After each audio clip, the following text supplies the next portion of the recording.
Bom dia, professora. Bom dia, colegas de sala de aula. Meu nome é Wodney.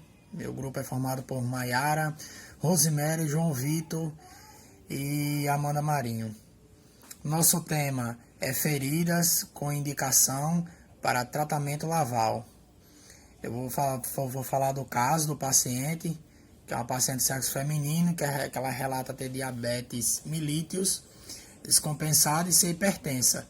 Encontra-se internada no hospital devido a uma lesão no membro inferior direito decorrente de um arranhão que aconteceu enquanto capinava em seu quintal. Observação: a paciente afirma não ter sentido quando se machucou.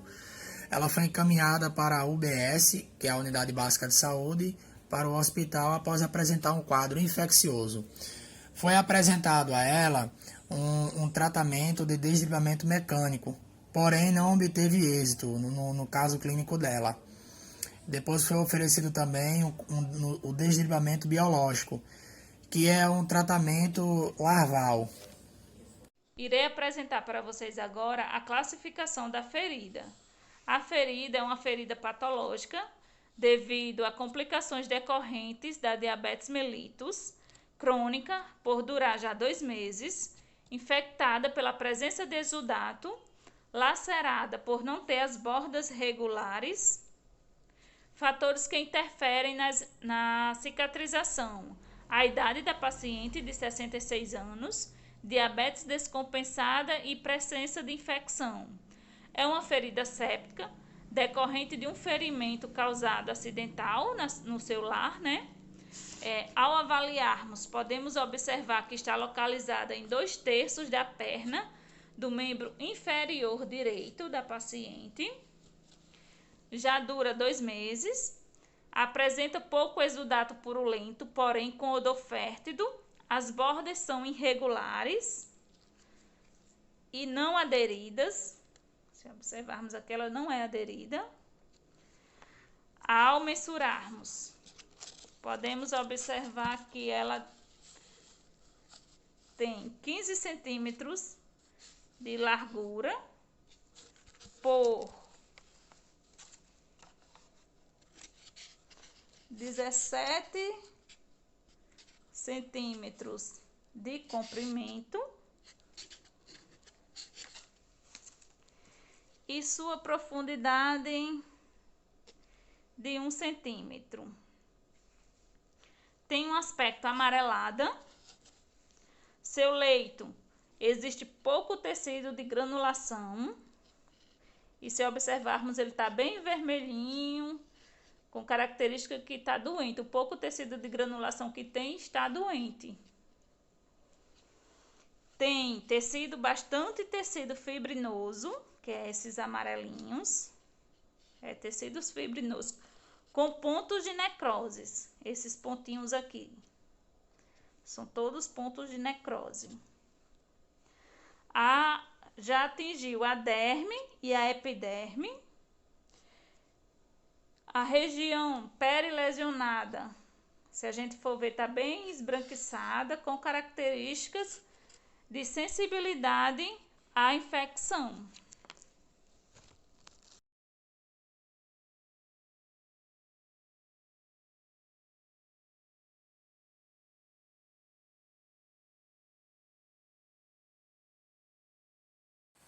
Com relação ao tratamento, a equipe avaliou a ferida novamente e viu que os desbridamentos anteriores, no caso cirúrgico mecânico, não obtiveram o resultado esperado. Então, pela paciente ser uma pessoa diabética, a ferida dela, no caso, apresentava necrose liquefeita, não tinha profundidade, muita profundidade, certo? E a ferida dela não possuía chances, não tinha comunicação com as vísceras. Então, essa é são três, no caso, são três características em que a gente pode aplicar o desbridamento biológico com larvas. Então, essas larvas são aplicadas na ferida, certo?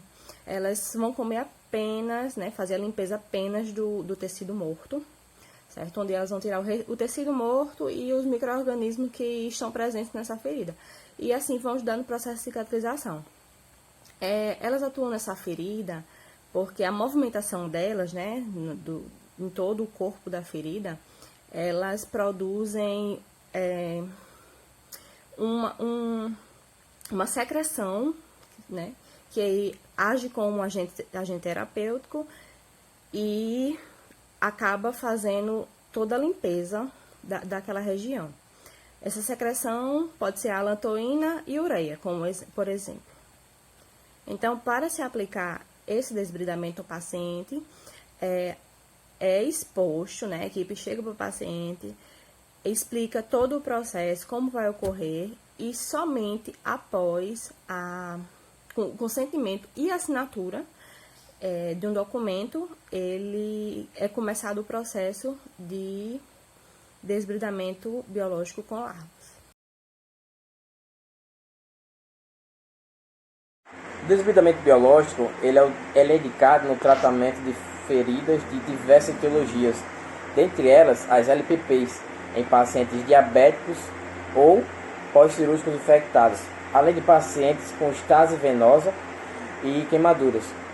Essas larvas elas não se aplicam em escaras devido à espessura do tecido, elas não conseguem se alimentar e podem morrer por desidratação. Os únicos efeitos colaterais relacionados a esse tratamento foi em decorrência da dor, do prurido e da queimação local, mas que rapidamente pode ser revertido com o uso de analgésicos ou com a remoção das larvas. Essas larvas têm como fim se alimentarem dos tecidos desvitalizados, ou seja, do tecido necrosado, do purulento e de fibrina, promovendo assim estimulando assim uma vitalização do tecido de granulação, da cicatrização, melhorando assim a questão do processo infeccioso bacteriano. Além disso, ela promove uma queda drástica nas amputações, nas internações hospitalares, além de ser um meio mais barato para a gestão pública.